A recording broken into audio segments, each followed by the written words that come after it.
চলে এলাম হোয়ালু ancient ক্যাপিটালে।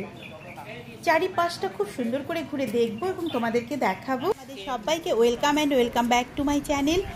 Vietnam ট্রিপের আরেকটি ব্লগ নিয়ে তোমাদের সামনে হাজির হয়েছি।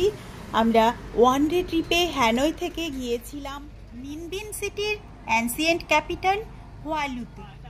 চারিপাশের সৌন্দর্যটা দেখবার মতো দেখো, নিচ দিয়ে বয়ে যাচ্ছে নদী আর তার ওপর দিয়ে আমরা যাচ্ছি।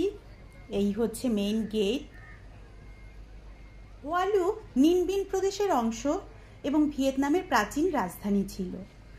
968 সালে ডাই কোভেটের রাজা হোয়ালুকে তার রাজধানী হিসেবে প্রতিষ্ঠা করেন এবং এটি 42 বছর ধরে থাকে।